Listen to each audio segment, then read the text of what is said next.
Long before Assassin's Creed Origins reinvented the franchise, and long before AC Mirage quote-unquote brought it back to its roots, Assassin's Creed had already faced a reinvention in Assassin's Creed 3, with its by then revolutionary frontier exploration, intricate homestead system and undercooked but promising naval gameplay. This reinvention led the franchise to a series of games that separated more and more from the original Assassin fantasy present in the original game and the Ezio trilogy, and into an entirely new experience that was focused more on historical settings and the exploration of uncharted grounds.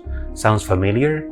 In these games that are commonly referenced to as the Kenway Saga, you play the role of a frontiersman, a businesswoman, a pirate overlord, a freedom fighter and a prototype devil dog and explorer, before actually being an assassin. In some cases, some of these characters weren't even assassins for the bulk of the game. AC3 was the very first Assassin's Creed Origins, a game that was an Assassin's Creed in its blood and bones, but at the same time strived to be its own unique thing, radically different from what the prior games had been. That way, we could also say that Black Flag was the first Valhalla, and although the quality of these games is its own conversation and really not the one we are having today, the important thing to note is that Assassin's Creed had already faced the crisis of change, and with that, had already seen the return to roots long before Origins and Mirage were even released. That return to roots was, of course, Assassin's Creed Unity. And although it is easy to criticize this game and look back at the many things it promised and didn't deliver, and how this game began the downfall of Ubisoft and AC in a lot of ways, I want to explore today the several things I believe this game actually did better than any other game in the franchise. This is not one of those videos saying that AC Unity is underrated. The criticisms thrown at this game are valid, and every time I play this game I am constantly reminded of the things it did wrong, but at the same time I am surprised and thankful of the many things it did right. So let us begin. Sit back and relax as we look back at one of the most polarizing Assassin's Creeds in franchise history. Assassin's Creed Unity was indeed the first back to the roots game of this franchise. For the first time in a couple of years, we had an Assassin's Creed that was not focused on naval exploration or even frontier exploration. We were back to the sprawling, bustling cities with a protagonist that respected his assassin robes, wearing his hood at all times during gameplay without exceptions. We were back to the rooftops, the tight streets and dense crowds, the majestic buildings and monumental towers that are begging us to climb them. Parkour was once again the focus of exploration. Stealth, finally, was the true priority of mission design and player fantasy instead of overpowered combat. For the first time since Assassin's Creed 2, we were playing an assassin that is learning from mentors within a fully established Brotherhood and dealing with the day-to-day going-ons of the Brotherhood. Barring the main missions, because it is there where Arno becomes more maverick. Most of the side content in this game revolves around you as an assassin, doing the things that most assassin recruits would do, like discovering conspiracies, stealing information, assassinating the conspirators, learning from the exploit of their predecessors, delving into the mysteries of the first civilization, and through all of that, defending the local folk from crime and abuse. Even the Cafe Theater serves the Brotherhood in this game. Public appearances is part of the Brotherhood, the facade to their hideout. All of this is part of the hide in plain sight mentality. Also, like all organizations, the assassins need their funds to operate, so it makes sense that their facade is some sort of business. All prior games implemented similar ideas, although not all of them serve the Brotherhood directly and at all times. Even if Brotherhood is the sequel to Assassin's Creed 2, Assassin's Creed Unity in many ways is the truest spiritual successor to the gameplay ideas provided by Assassin's Creed 2. Although Brotherhood was born from the roots of AC2, Brotherhood was the game that truly started the formula that Ubisoft would implement in games like Revelations, AC3, Black Flag, Rogue, later on in Syndicate, many of the Far Cry games and plenty of their other franchises. This premise of you being some sort of overlord or freedom fighter that is systematically dethroning an already established tyrant while slowly building your own empire. You do this by capturing enemy bases, investing on the local businesses, recruiting and training soldiers, and synchronizing radio towers to improve communication while assassinating specific targets that are supporting your enemies or bullying your serfs in some form. Unity, however, didn't do most of these things. You are not the mentor leader of a revolution. You are not capturing forts, and you are not training soldiers. You are a recruit yourself, learning from mentors while hunting targets, gathering information, defending the local folk, and helping with the finances of the guild, very much as it was in Assassin's Creed 2. Unity so far has been a spiritual successor to AC2, but despite that, Unity had a trick up its sleeve that is what made it stand out back then, and one of the main reasons why people keep coming back to this game more than 10 years later, and that is the co-op. For the first time in AC history, we had co-op gameplay within the single-player experience. Previous games had the Wolfpack mode, but that was outside in the multiplayer mode of those other games. Unity didn't have a multiplayer mode per se, but it allowed for players to form a brotherhood of real-life people and invite one another to their worlds. Sadly, the game doesn't allow you to do main missions or side missions with friends, but you can do the open-world activities together, and the designers tailored a group of missions, the co-op and heists, to be played with friends. Whether it is playing private sessions with my big brother, or playing publicly with strangers, the online component has provided me with some of the best Unity experiences ever. Each time Big Brother and I get together and coordinate an attack or an infiltration plan, or the times in which strangers and I help one another by common need and personal instinct, those are the moments I mostly remember when looking back at this game, and the main reason why I always come back. It was so unfortunate that Syndicate removed this system, what would have fitted perfectly since one player could have played Jacob while the other plays Evie. And so I am crossing my fingers that AC Shadows give us the chance to co-op play Naoe and Yasuke, because Assassin's Creed fans need co-op back.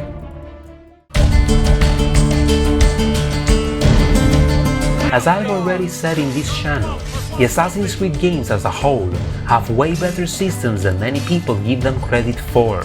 The thing is that Ubisoft never tutorialized these aspects of their games, so 90% of the people ended up spamming counterattack and quaffing healing pills.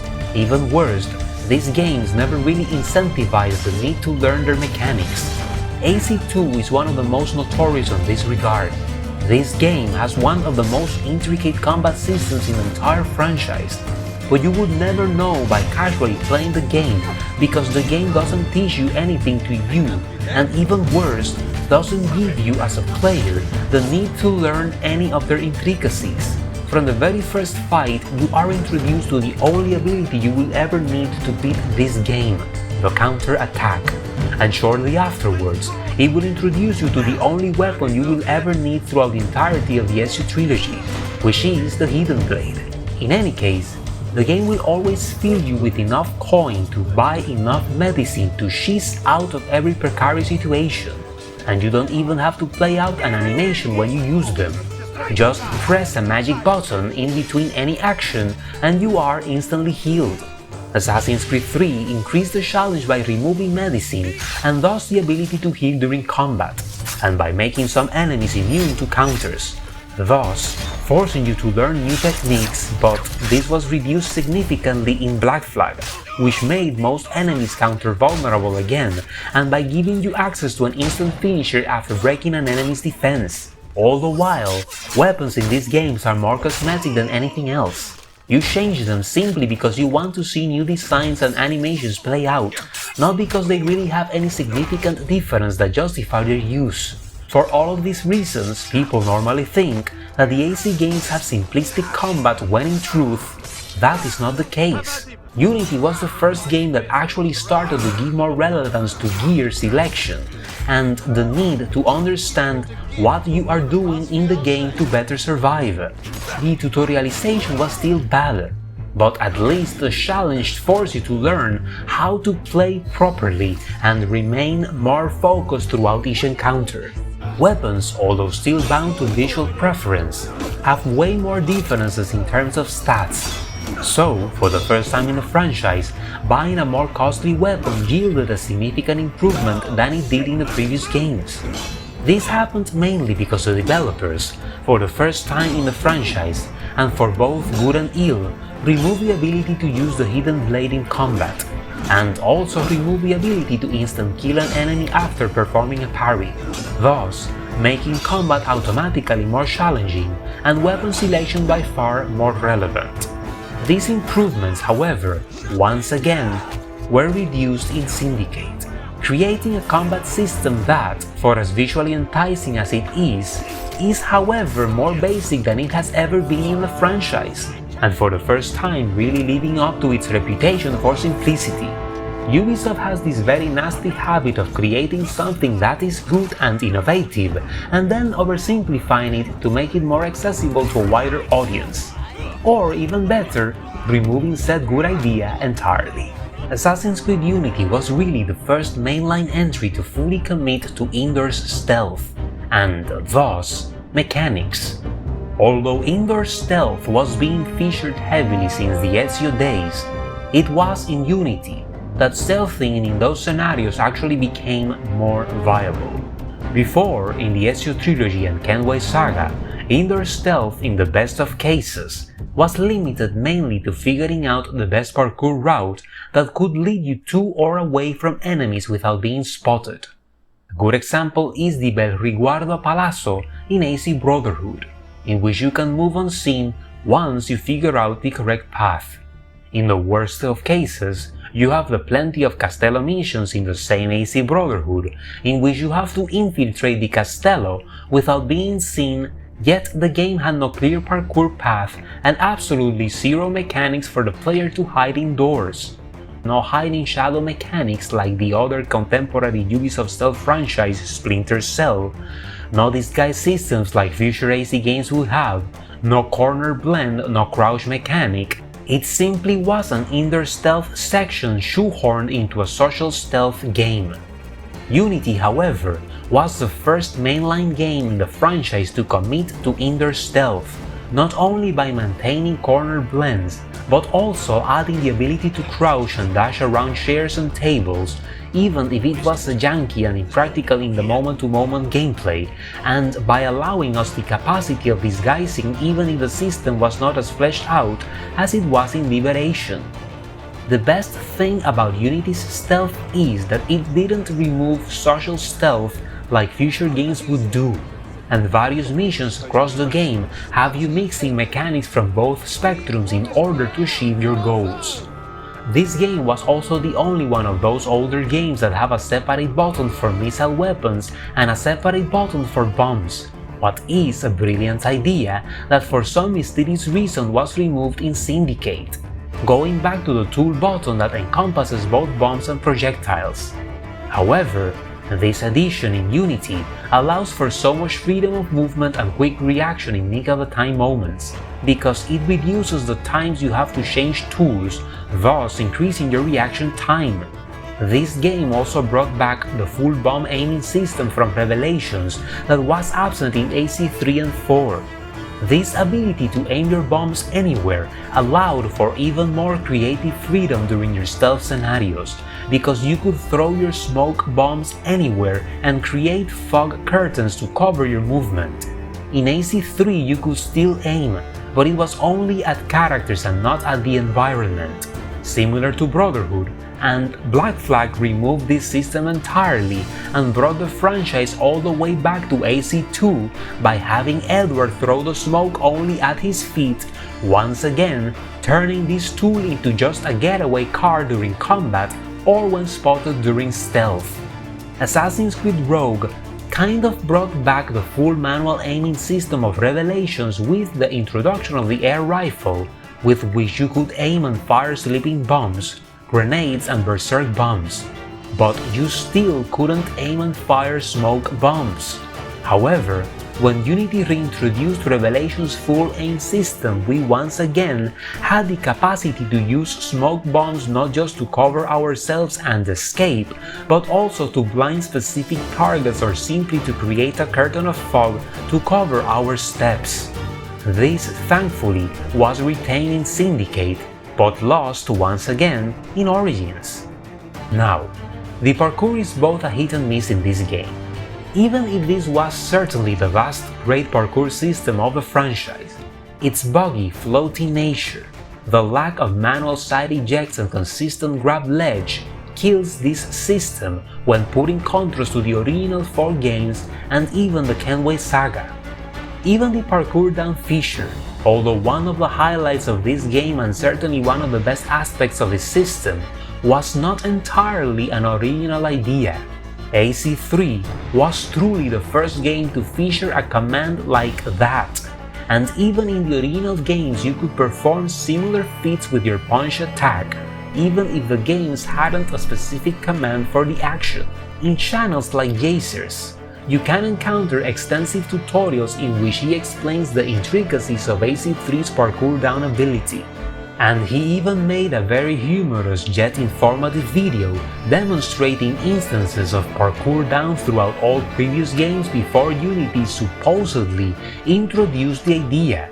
Despite the bugs, despite the dishonest publicity and lack of tutorialization, this parkour system has a lot of depth and capacity for expression. There is a steep learning curve here, but once you get used to its differences from the previous games and start embracing it for what it is and learn to, quote-unquote, speak jank, your appreciation for the game and its systems will increase tenfold.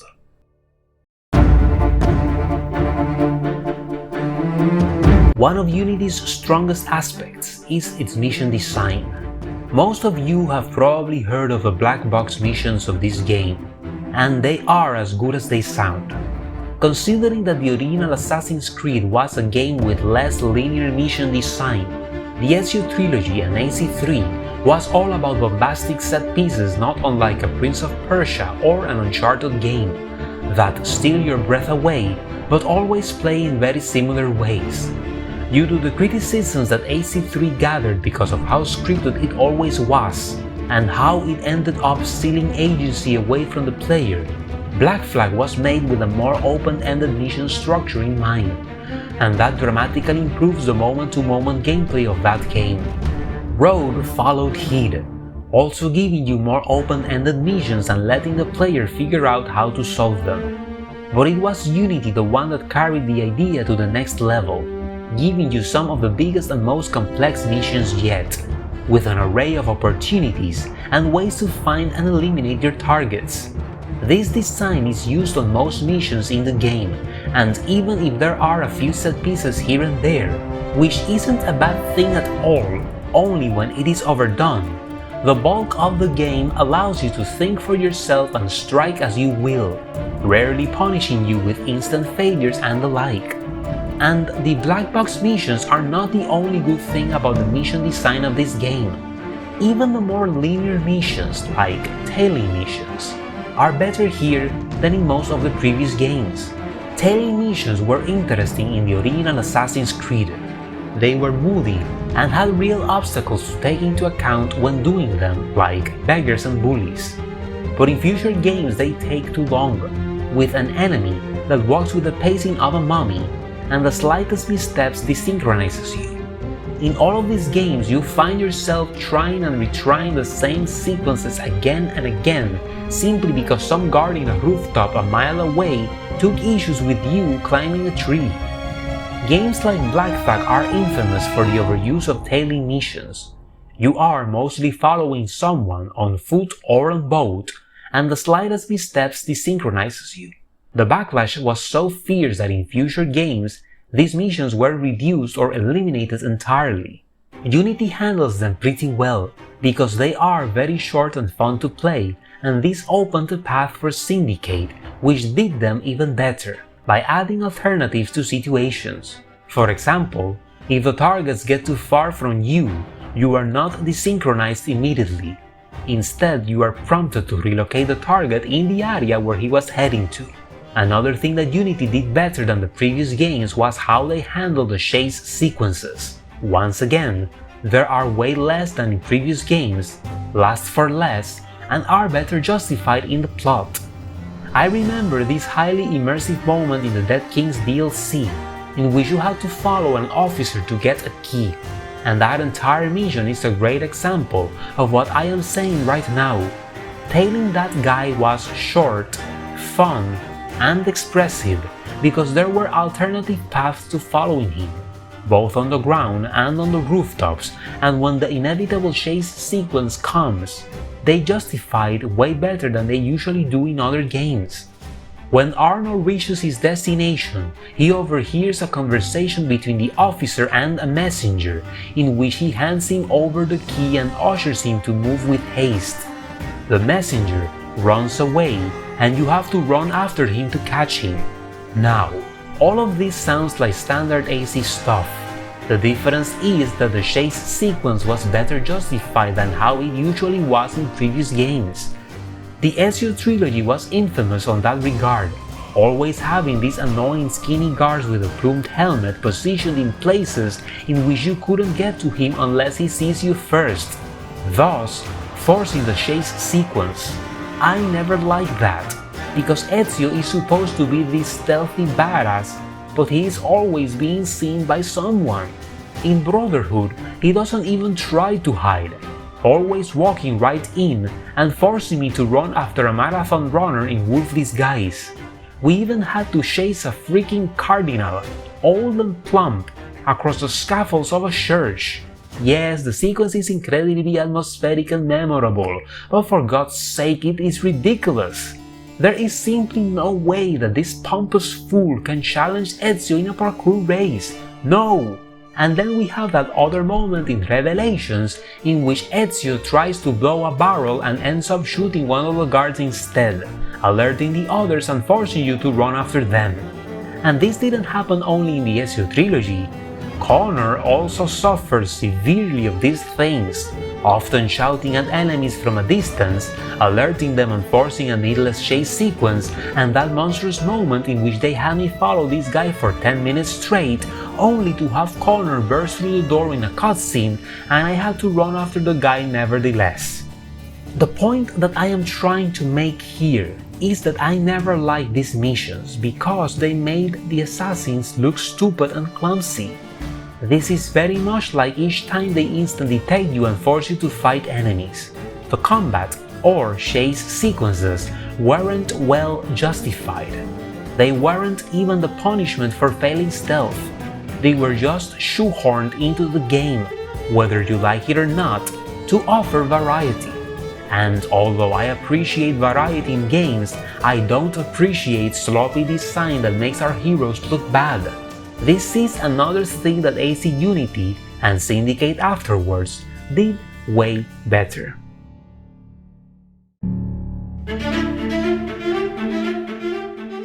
Assassin's Creed is renowned today for being a buggy franchise, although that could well be said for almost all of Ubisoft games these days.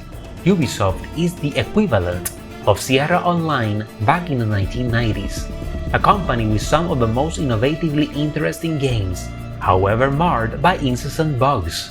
Even so, there was a time in which not all of Ubisoft games were like this. Assassin's Creed 1 and 2 were functional games that I have played for hours and rarely do I encounter an issue. Brotherhood was the miracle game that was produced in 10 months and had the polish of a 5-year-long development cycle. However, it was in Revelations that the quality of these games began to diminish noticeably. The yearly release schedules were starting to extract their toll on the brand. The Kenway games didn't improve on that either. AC3 came out with significant bugs and the remastered version didn't improve much. Black Flag and Rogue are more functional games, but at times they have their hiccups.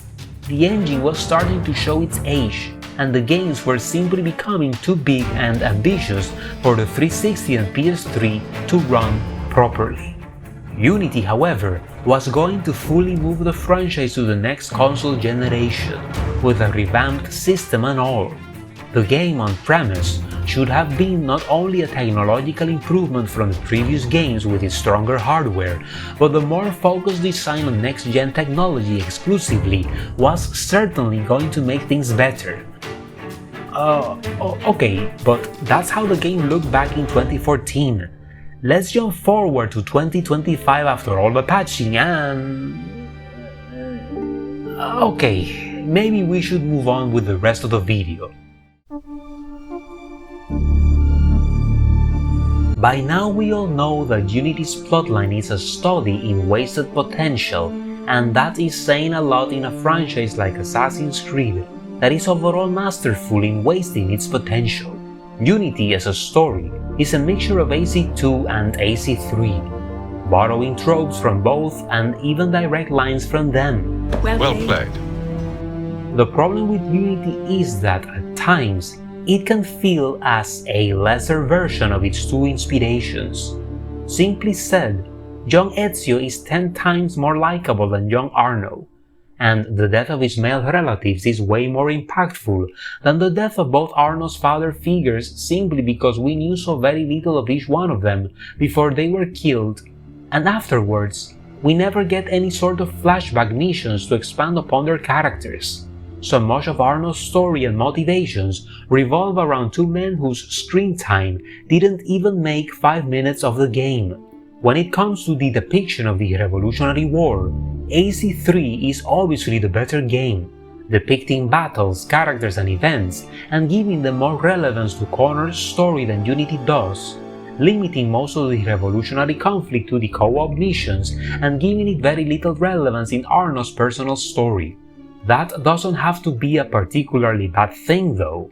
Arno wasn't as interested in the going-ons of the city around him as Connor was. They are two different men after all. However, if you are a player that enjoyed AC3 for its depiction of historical events and were hoping for Unity to do the same with revolutionary fronts, then you are going to be a little disappointed. Also, Connor is a way more developed character than Arno, simply because Connor had some of the best side missions in the whole series, with the Homestead sideline and the Captain Kidd and Nicholas Biddle missions. So you end up this game with a wider understanding and a deeper respect to Connor's character than you end up with Arno after completing Unity. What differentiates Unity and Arno's character is his love story with Elise. Like it or hate it, but a love story was the one thing AC had never fully invested in before in the franchise, not even with Ezio. Revelations is as close as it gets with Sofia, but even then it is important only during the missions that lead to Altair's memories, not playing any role in Suleiman's storyline until the two merge at the ending. Even then, the game focuses more on the story of the ancestors and descendants, because that is what AC was all about during those years, finishing the game not with Ezio and Sofia, but when Ezio meets the fallen Altair and communes with Desmond, finally delivering the message for which he was only a conduit. I know I'm doing Arno a disservice here by reminiscing what is easily the pinnacle of AC writing, but the point is that Unity's love story is the biggest element that differentiates it from the other games in the franchise. It is Unity's biggest legacy. Ubisoft understood that Elise was one of the strongest selling points of the game, and invested on her by making Unity truly the first game to start the dual protagonist thing in this franchise with both Arno and Elise.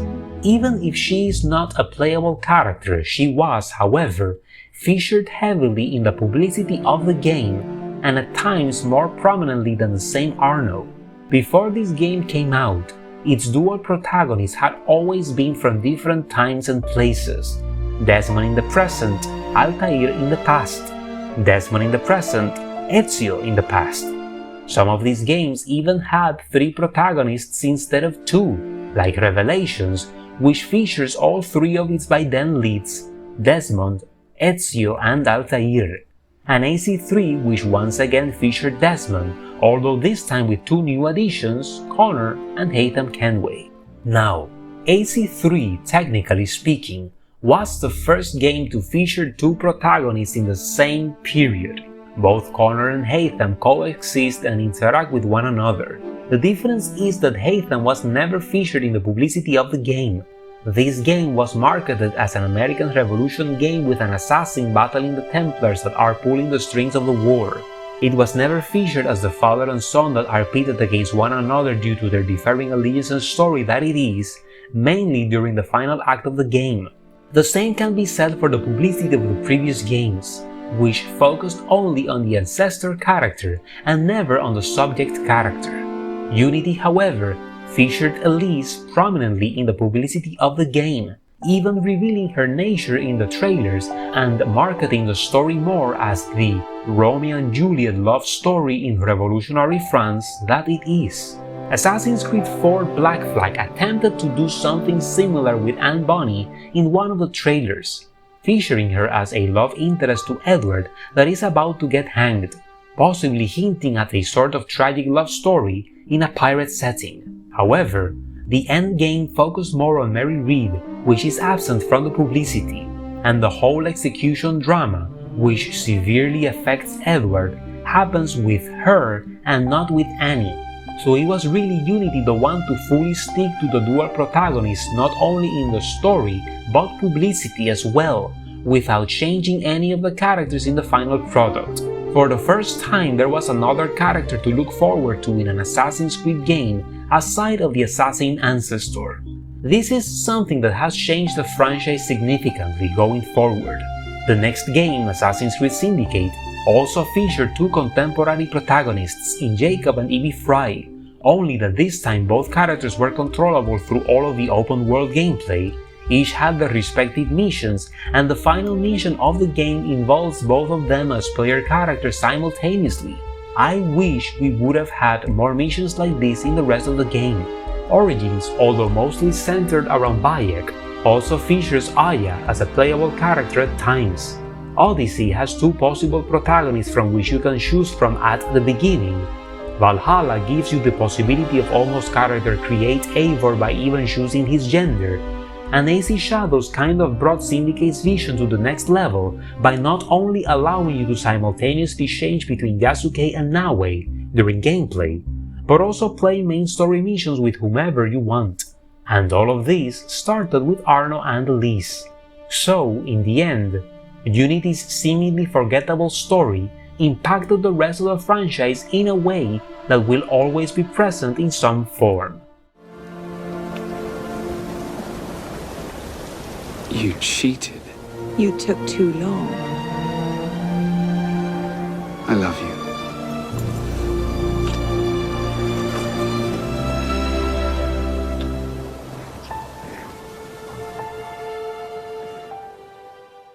The longevity of the AC franchise is mainly due to its loyal fanbase, and it is thanks to them that these games' nuances are known, utilized, and appreciated by more people. I myself am an example to that. When I first played these games, I was slashing everything that stood in my way, and it was thanks to guys like Leo K, Jacers, Altair Stealth, Animus Drifter, Kinography, Farah, and so many more, that I would really start to appreciate these games for their mechanical depth, which is much to say the least. These people care for AC more than Ubisoft ever did. Ubisoft, for the most part, has always sought ways to exploit this brand without properly preserving it and making sure it stands the test of time in the most functional and honorable way. The problem is not that they make money with their brand names, but they should also have catered more to the needs of their fans and worked harder to preserve the functionality of their games and the overall identity of their franchise. Nowadays, Assassin's Creed is known for having Iron Man in Asgard, and for infamous bugs that are hilarious in the best of cases, and these are terrible ways for a franchise and its creator company to be remembered, and Assassin's Creed Unity, for all of its untapped potential, instead became the best example to Ubisoft's failings as a company. This seems to be changing now, particularly when you look at how they've been treating games like Mirage and Shadows, but at the same time, the original AC3 is still not available for digital purchase. Black Flag is destined to follow the same route, and the original games have festered for years without proper management. We still can't play AC1 and AC2 with modern controllers, and Brotherhood and Revelations can't be played with higher refresh rates, so there you go. Ubisoft has a long way to go before fixing its reputation and regaining full fan trust, if that is even possible as of now. This will be my last video this year. December is a very occupied month, and this one promises to be even more so than previous ones. I will try to start uploading again as soon as possible next year. Here's an idea of some of those projects, as well as videos on some more specific topics that I have in mind. I can't promise I will be able to do all of them, but I will try my best. Until then, I want you to be well, by yourself and in the company of others as the holidays take over the season. But afterwards, I want you to have the best new year possible, because we all deserve happiness. Thank you for sharing your time with me. Love you all, and I'll see you next year.